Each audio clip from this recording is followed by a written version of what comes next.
सो good morning dear students. सबसे ज़्यादा problem बच्चों को आती है मोल कॉन्सेप्ट में। मोल कॉन्सेप्ट का जो बेसिक है वो बच्चों को समझ में नहीं आता। बच्चों को समझ में मोल कॉन्सेप्ट का बेसिक नहीं आता, वो बड़े बड़े क्वेश्चन लगाने चले जाते हैं जिसमें वो परेशान हो जाते हैं। तो मैं 10 से 15 मिनट में आपको मोल कॉन्सेप्ट का बेसिक 100% आपको समझा दूंगा, और फिर हम लोग नेक्स्ट क्लास में इससे रिलेटेड थोड़े से न्यूमेरिकल्स करेंगे, फिर और अच्छे लेवल के भी न्यूमेरिकल्स करेंगे। मोल कॉन्सेप्ट जो है वो grade 11th and 12th and competition वगैरह बहुत ज़्यादा यूज होता है। प्रॉब्लम क्या आती है जब बच्चे जो हैं मोल कॉन्सेप्ट में फंसते हैं, वो क्यों फंसते हैं? बिकॉज वो डेफिनेशंस पे प्रॉपरली फोकस नहीं करते हैं। तो कुछ टर्म्स हैं उनको जानना जरूरी है, तब आप मोल कॉन्सेप्ट पे आइए। मोल कॉन्सेप्ट के कुछ फॉर्मुलेज मैं आपको बता दूंगा, वो बहुत ही ईजी हैं और आपको बहुत आसानी से समझ में आ जाएगा। तो एक सबसे इंपॉर्टेंट टर्म आता है called as atomic mass unit. देखिए, एटॉमिक मास आपको पता है क्या है, और मॉलिक्यूलर मास आपको पता है क्या है। ठीक है, ये सारी चीजें आपको पता है। ठीक है, एटॉमिक मास यूनिट का फुल जो शॉर्ट फॉर्म होता है वो एएमयू। एएमयू की डेफिनेशन क्या होती है, मैं यहाँ पर डेफिनेशन नहीं लिखूंगा, डेफिनेशन आपको स्क्रीन पे दिख जाएगी। मैं आपको डेफिनेशन रीड करके बता देता हूँ क्या डेफिनेशन होती है, बिकॉज डेफिनेशन जानना जरूरी है, राइट। तो डेफिनेशन ये बोलता है the quantity 1/12 mass of an atom of carbon 12 is known as atomic mass unit. मतलब कि 1/12 the mass of one carbon atom, carbon 12 atom, तो कार्बन 12 एटम का मास। एक कार्बन 12 आइसोटोप का जो मास है उसका 1/12 आप कर देंगे तो आपको मिलेगा AMU। ऑलराइट, AMU इसकी जो वैल्यू होती है वो होती है 1.66 इंटू 10⁻⁻24 ग्राम्स, या अगर हम केजी में करना चाहेंगे तो 1.66 इंटू 10⁻⁻27 केजी, सॉरी -27 केजीज। अब ये वैल्यू कैसे निकल के आई है, इसको जानने के लिए थोड़ा सा वेट करिएगा। जब आप मोल कॉन्सेप्ट पे पहुंच जाएंगे ना, कुछ और टर्म्स पे जब आप पहुंच जाएंगे तो आपको ज्यादा अच्छी तरीके से समझ में आएगा। यहां पर अगर मैं इंट्रोड्यूस कर दूंगा कि एक एटम का जो मास है वो कैसे निकला, राइट, तो फिर आपको थोड़ा कंफ्यूजन हो जाएगा। तो अभी थोड़ा सा बस पेशेंस रखिएगा, सब धीमे धीमे आ जाएगा। ठीक है, फिर उसके बाद एक टर्म या एक चीज हमेशा समझ लीजिए जो कि न्यूमेरिकल्स में बहुत पूछा जाता है। वो पूछा जाता है कि आपको एक्चुअल मास निकालना होता है किसी पर्टिकुलर एलिमेंट का। एक्चुअल मास जब भी निकालना होगा, तो जब भी आपको एक्चुअल मास निकालना है किसी भी पर्टिकुलर एलिमेंट का, आपने जब पीरियोडिक टेबल जब आप देखेंगे तो उसमें जो एटॉमिक मासेस दिए हुए हैं वो हमेशा AMU में दिए रहते हैं। आपने नोटिस किया है इसको? नहीं किया तो एक बार फिर से पीरियोडिक टेबल देखिएगा। तो एटॉमिक मास जो दिया रहता है एलिमेंट का वो हमेशा दिया रहता है इन AMU, राइट। तो हम करेंगे क्या, जब भी हमें आपको एक्चुअल मास निकालना होता है तो atomic mass of the element, atomic mass of element ये AMU में दिया रहता है, और बस इसको मल्टीप्लाई कर देंगे किससे, ये जो ऊपर वैल्यू दी है 1.66 × 10⁻⁻24 ग्राम्स, इससे आप मल्टीप्लाई कर देंगे तो आपको एक्चुअल मास निकल के आ जाएगा। जैसे फॉर एग्जांपल कि हाइड्रोजन का जो एटॉमिक मास होता है वो होता है 1.008 AMU, और इसको हम मल्टीप्लाई कर देंगे 1.6 × 10⁻⁻24 ग्राम से मल्टीप्लाई कर देंगे। ठीक है, तो वैल्यू आ जाएगी 1.67 × 10⁻⁻24 ग्राम्स। ये एक्चुअल मास है ऑफ हाइड्रोजन। ठीक है, समझ में आया? तो इसका मतलब ये हुआ जब हमें ग्राम्स में कन्वर्ट करना है एटॉमिक मास को, तो हम क्या करेंगे, हमेशा 1.6 × 10⁻⁻24 से उसको मल्टीप्लाई कर देंगे, मतलब AMU की वैल्यू से उससे मल्टीप्लाई कर देंगे। जो भी ये नंबर जो 1.008 जो लिखा है ना, ये इसकी यूनिट है AMU, राइट। और जब हम एक्चुअल मास कैलकुलेट करेंगे तो हमेशा उसको AMU की जो वैल्यू है उससे मल्टीप्लाई कर देंगे। अब आप बोलेंगे कि पीरियोडिक टेबल में ये वाली वैल्यू क्यों नहीं लिख के आती है, तो देखिए कितनी बड़ी वैल्यू है ना, ये लिखना थोड़ा सा मुश्किल हो जाएगा, इसीलिए 1.008 लिख दिया जाता है और साथ में उसकी यूनिट लगा दी जाती है AMU। ठीक है, ये चीज क्लियर हो गई? ऑलराइट, तो ये आपका एक्चुअल मास निकालने का तरीका हो गया, और ये आ गया एटॉमिक मास यूनिट। अभी एटॉमिक मास यूनिट खत्म नहीं हुआ है, इसको ये एक कार्बन एटम का जो एटॉमिक मास है या एक कार्बन एटम का जो मास कैसे निकाला वो मुझे निकालना है, आपको बताना है। ठीक है, फिर उसके बाद दूसरा एक फॉर्मूला, एक डेफिनेशन या एक टर्म आपको पता है, मॉलिक्यूलर मास, ये मैं बता चुका हूं कि आपको ये चीज पता है। ठीक है, फिर एक टर्म आता है called as gram atomic mass या ग्राम एटम, राइट। तो इसको रब कर देते हैं यहां पर। ग्राम एटॉमिक मास या जो ग्राम एटम है वो है mass of Avogadro number of atoms का। एवोगाड्रो नंबर क्या होता है? एवोगैड्रोज नंबर 6.02 इंटू 10⁻23, ये होता है एवोगैड्रोज नंबर। ऑलराइट, तो ये जो एक्चुअल मास आपने निकाला ना, ये हो गया, आप इस तरीके से इसको कंसिडर कर सकते हैं, ये हो गया एक एटम का मास, इतना। और अगर आपको एक मोल या एवोगैड्रो नंबर ऑफ एटम्स का अगर आपको मास निकालना है, तो उसको हम लोग बोलते हैं ग्राम एटॉमिक मास या ग्राम एटम उसको बोलते हैं। तो अगर हम इसी में, ये हो गया आपका एक हाइड्रोजन एटम का मास, ठीक है, वन हाइड्रोजन एटम।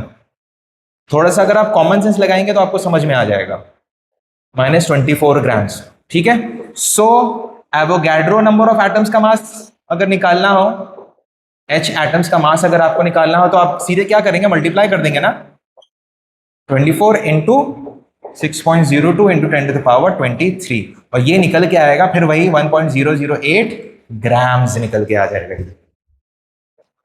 तो डिफरेंस समझ में आ गया ना।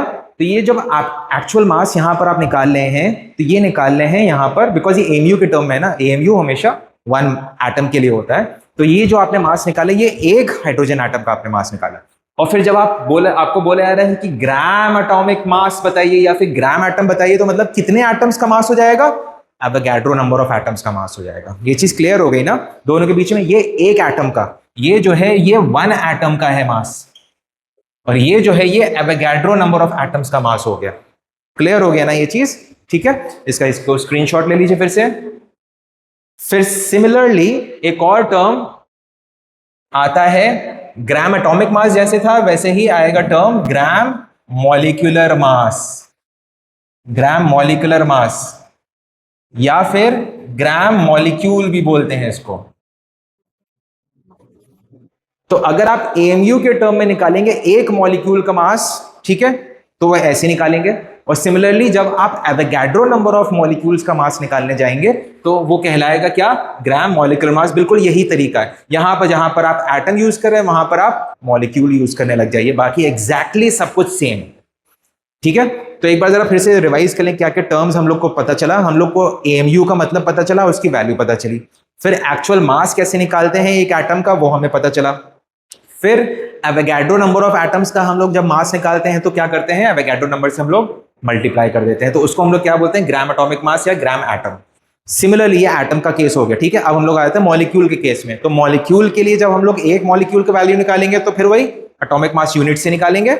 एक मॉलिक्यूल का मास जैसे यहां पर रखा था, यहां पर एटॉमिक मास की जगह यहां पर मॉलिक्यूलर मास कर देंगे, ठीक है। फिर सिमिलरली वहां पर ग्राम एटॉमिक मास निकाला, तो यहां पर आप ग्राम मॉलिक्यूलर मास निकालेंगे। कितने मॉलिक्यूल्स का मास निकालेंगे, 6.02 इंटू 10⁻23, ठीक है। एवोगैड्रो, जब भी आप एवोगैड्रो नंबर ऑफ मॉलिक्यूल्स का मास निकालेंगे, तो उसको क्या बोलेंगे, ग्राम मॉलिक्यूलर मास बोलेंगे, या फिर क्या बोलेंगे, ग्राम मॉलिक्यूल। आया समझ में ये चीज। तो ये चीजें, ये टर्म सब क्लियर हो गया ना अच्छी तरीके से आप लोग को। ऑलराइट, स्क्रीनशॉट ले लीजिए। अब हम लोग आ जाते हैं मोल कॉन्सेप्ट पे। तो अब ये मोल क्या होता है, मोल की डेफिनेशन क्या होती है, फिर से आपको स्क्रीन पर दिख रहा होगा। मोल की डेफिनेशन मैं पढ़ दे रहा हूं, आप स्क्रीन पर डेफिनेशन देखिए। A mole is defined as the number of atoms in 12 gram of carbon 12। 12 gram में कार्बन 12 का जो 12 ग्राम है, उसमें कितने एटम्स प्रेजेंट हैं, उसको बोलते हैं मोल।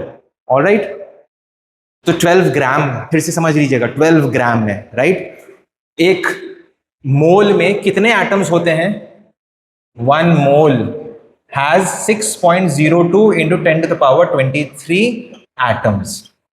1 मोल ऑफ कार्बन एटम की अगर हम बात करें, मतलब ये एक क्वांटिटी है। ये एवोगैड्रो की एक हाइपोथेसिस थी, जिन्होंने ये क्वांटिटी निकाली। मगर इसको ये कैसे निकला, ये नंबर कैसे निकला, इसको आपको समझने के लिए मिलिकन्स ऑयल ड्रॉप एक्सपेरिमेंट पढ़ना पड़ेगा। बहुत इजी है, मिलिकन्स ऑयल ड्रॉप एक्सपेरिमेंट, ये आपको पढ़ना पड़ेगा। ऑलराइट, फिर जीन पेरिन का एक्सपेरिमेंट था विद ब्राउनियन मूवमेंट, आपको ये पढ़ना पड़ेगा। तो इससे आपको, इन दो एक्सपेरिमेंट से आपको इजीली समझ में आ जाएगा कि ये जो 6.02 इंटू 10⁻23 जो नंबर आया, ये दरअसल कहां से आया।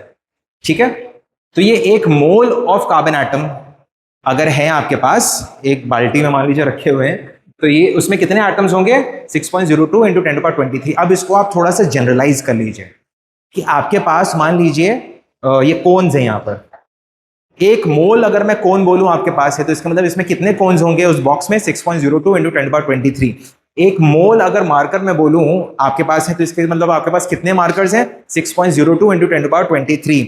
एक मोल अगर स्पेक्स बोलूं तो कितने स्पेक्स हैं आपके पास? 6.02 इंटू 10⁻23। तो तुरंत दिमाग में आपको स्ट्राइक कर जाना चाहिए कि एक मोल पार्टिकल्स की अगर हम बात बोल रहे हैं, तो इसका मतलब कितने पार्टिकल्स होंगे उसमें? 6.02 इंटू 10⁻23। वो पार्टिकल्स कुछ भी हो सकते हैं, ठीक है। तो इसको थोड़ा जनरलाइज कर देते हैं। 1 मोल ऑफ मॉलिक्यूल्स अगर मैं बोलूं तो कितने मॉलिक्यूल्स? 6.02 into 10⁻23 molecule. बस यूनिट चेंज हो जाएगी, यूनिट का खास ख्याल रखना है आपको। अगर 1 मोल ऑफ आयंस में बोल रहा हूं तो यहां पर 6.02 इंटू 10⁻23 आयंस हो जाएगा, ठीक है। अगर मैं 1 मोल ऑफ इलेक्ट्रॉन्स बोल रहा हूं, अगर मैं 1 मोल ऑफ इलेक्ट्रॉन्स बोल रहा हूं तो इसका मतलब 6.02 इंटू 10⁻23 इलेक्ट्रॉन्स हो जाएगा। आया समझ में? बस यूनिट चेंज हो जाएगी, बाकी जो नंबर है वो एग्जैक्टली सेम रहेगा, ठीक है। ऑलराइट, अब दूसरी चीज, ये तो मोल का रिलेशन हो गया विद नंबर ऑफ एटम्स। हमेशा याद रखिएगा कि 1 मोल ऑफ पार्टिकल्स अगर हैं, राइट, 1 मोल ऑफ पार्टिकल या 1 मोल ऑफ एटम्स अगर हैं, तो वो that will be equal to the atomic mass in grams. Suppose अगर मैं बोल रहा हूं 1 मोल ऑफ कार्बन एटम्स हैं, तो उसका मास कितना होगा? उसके एटॉमिक मास के बराबर होगा, जिसको आपने अभी थोड़ी देर पहले ही पढ़ा था, ग्राम एटॉमिक मास। ग्राम एटॉमिक मास पढ़ा था अभी आपने थोड़ी देर में, याद आ रहा है ना आपको? या फिर आपने ग्राम एटम भी पढ़ा था, ग्राम एटम भी आपने इसको पढ़ा था, ठीक है। अगर मैं यहां पर 1 मोल ऑफ मॉलिक्यूल्स लिख दूं तो यहां पर आ जाएगा मॉलिक्यूलर मास इन ग्राम्स, जिसको दूसरे तरीके से क्या बोलते हैं? ग्राम मॉलिक्यूलर मास भी बोलते हैं या फिर ग्राम मॉलिक्यूल भी बोलते हैं, ठीक है। यहां पर मैं लिख देता हूं 1 मोल ऑफ मॉलिक्यूल्स अगर है आपके पास किसी भी मॉलिक्यूल के, तो यहां पर आ जाएगा मॉलिक्यूलर मास इन ग्राम्स, जिसका दूसरा नाम आपने क्या बताया था? ग्राम मॉलिक्यूलर मास या फिर molecular mass, gram molecule,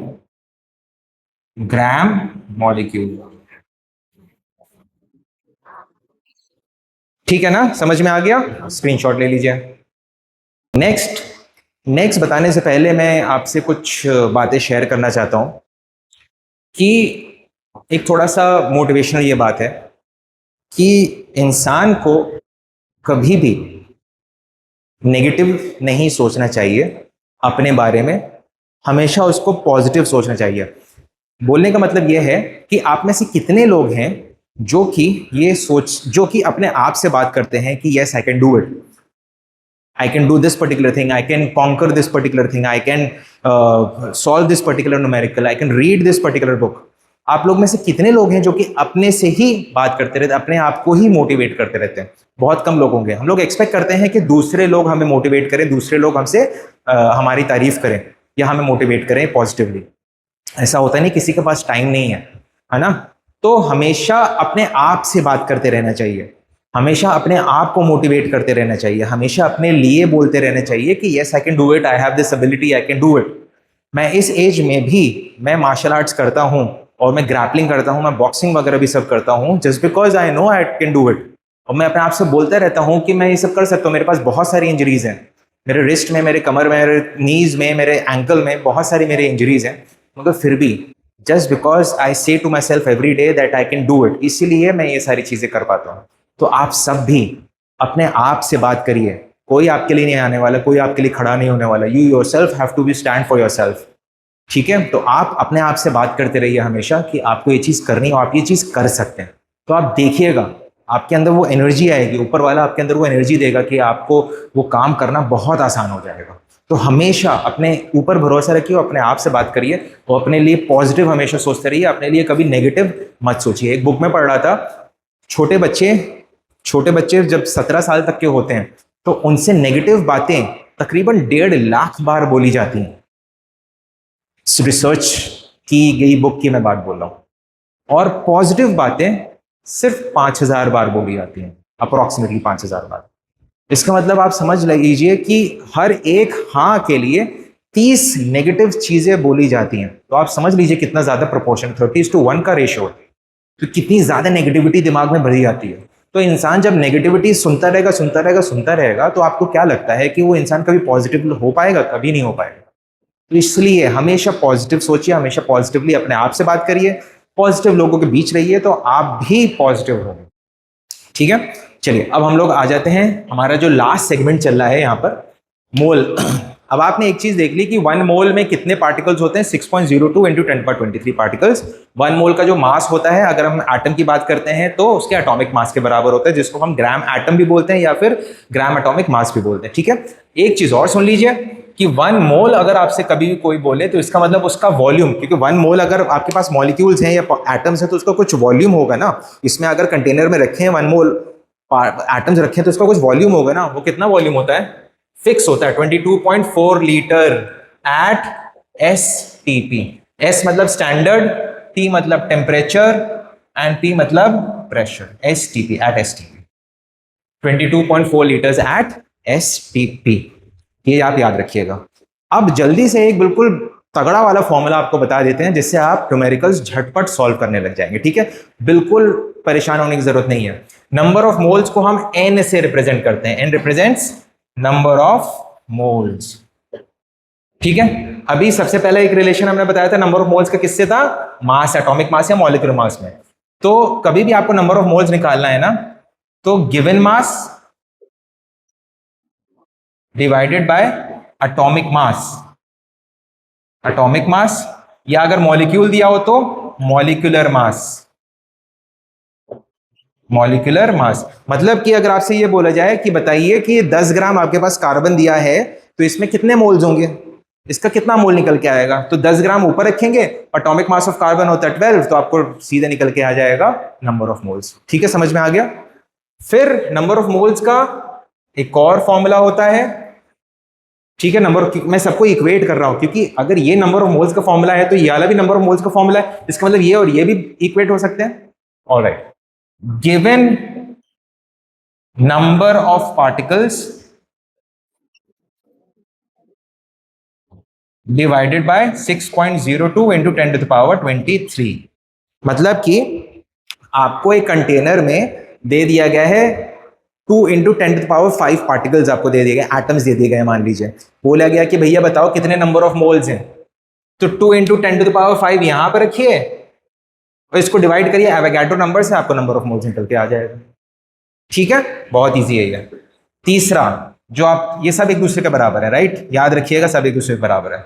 given volume, तीसरा रिलेशन मैंने वॉल्यूम से बताया ना, given volume divided by 22.4 litre at STP। मतलब अगर ये बोला गया कि इस कंटेनर में आपके पास मान लीजिए 11.2 लीटर्स हैं, इस कंटेनर में जो पार्टिकल उसका वॉल्यूम 11.2 लीटर है, तो बताइए कितने नंबर ऑफ मोल्स होगा? तो 11.2 आप यहां रखिए और 22.4 से डिवाइड कर दीजिए, नंबर ऑफ मोल्स निकल के आ गए। ठीक है, तो आपने अभी देखा, ये बहुत सिंपल है, इसी को बस आप दिमाग में रखिए इस फॉर्मूले को, और इसके अलावा कुछ करने की जरूरत नहीं है। नंबर ऑफ मोल्स इसके बराबर होता है, नंबर ऑफ मोल्स इसके बराबर होता है, नंबर ऑफ मोल्स इसके बराबर होता है। आप देखिए खेल, ये दोनों भी बराबर तो हो सकते हैं ना? ठीक है, ये दोनों भी तो बराबर हो सकते हैं ना। देखिए तभी मैंने सबको इक्वेट करके लिखा है ना, और ये दोनों भी तो बराबर हो सकते हैं ना। आया समझ में? तो जब न्यूमेरिकल बोलेगा तो आप इन दोनों को भी आप इक्वेट कर सकते हैं, न्यूमेरिकल बोलेगा तो आप इन दोनों को भी इक्वेट कर सकते हैं, न्यूमेरिकल बोलेगा तो आप इन दोनों को भी इक्वेट कर सकते हैं। आया समझ में आपको? तो अगर मैं आपसे एक क्वेश्चन, मान लीजिए मैं ये बोलूं कि आप मुझे बताइए, आप ये ओरली कर सकते हैं, ऑलराइट, कि 2 इंटू 10⁵ कार्बन एटम्स हैं आपके पास, ठीक है, आपके पास है। इसका वॉल्यूम कैलकुलेट करिए एट एसटीपी, इसका वॉल्यूम कैलकुलेट करिए एट एसटीपी। तो देखिए आपको किसको किसको इक्वेट करना है, 2 × 10⁻, एटम्स मतलब atoms and volume, atoms and volume, atom मतलब पार्टिकल, तो आपको इसको और इसको इक्वेट कर देना है। देखिए नंबर ऑफ पार्टिकल्स कितने दिए हैं, या number of atoms 2 × 10⁵ divided by 6.02 × 10⁻23। Given volume आप मतलब वॉल्यूम आपको निकालना है और ये 22.4 लीटर। तो निकल के नहीं आ जाएगा आपके पास गिवन वॉल्यूम। ठीक है, स्क्रीनशॉट ले लीजिए। तो ऐसे आपने देखा कि कुछ टर्म्स हम लोगों ने देखे जो कि जरूरी होते हैं जानना, और फिर ये जो फॉर्मूला होता है नंबर ऑफ मोल्स के लिए, ये बेस्ट फॉर्मूला होता है, इसके अलावा आपको कुछ याद करने की जरूरत नहीं है। ठीक है, तो आपने क्या क्या चीजें आज देखी, एक बार जल्दी से फिर से रिवाइज कर लेते हैं, बिकॉज रिवीजन करना before the end of the class, revision करना बहुत ज्यादा जरूरी होता है। तो एक बार फिर से जल्दी से रिवाइज कर लेते हो। आपने क्या क्या आज पढ़ा, आपने आज पढ़ा, यहां पर मैं लिख देता हूं जल्दी से, AMU के बारे में पढ़ा। ऑलराइट, वो number of particles carbon atom को तो निकालना भूल गया, तो आप निकाल सकते हो आराम से भैया। कार्बन एटम का नंबर मास निकालना है आपको, एक कार्बन एटम का मास निकालना है, तो यहाँ पर 1 रख दीजिए, यहाँ पर 6.02, atomic mass of carbon is 12, given जो गिवन मास है या कार्बन का जो मास है वो निकल के चला आएगा। देखो नंबर ऑफ पार्टिकल्स कितना, एक कार्बन एटम को निकालना है ना, यहाँ पर 1 कर दो, इधर 6.02 × 10⁻23, एटॉमिक मास ऑफ कार्बन 12, तो ये नहीं निकल के आ जाएगा, करके बताइएगा। एटॉमिक मास यूनिट आपने पढ़ा, फिर एटॉमिक ग्राम एटॉमिक मास, ग्राम एटॉमिक मास, एटॉमिक मास। अच्छा, एटॉमिक मास यूनिट के बाद आपने पढ़ा था एक्चुअल मास, एक्चुअल मास।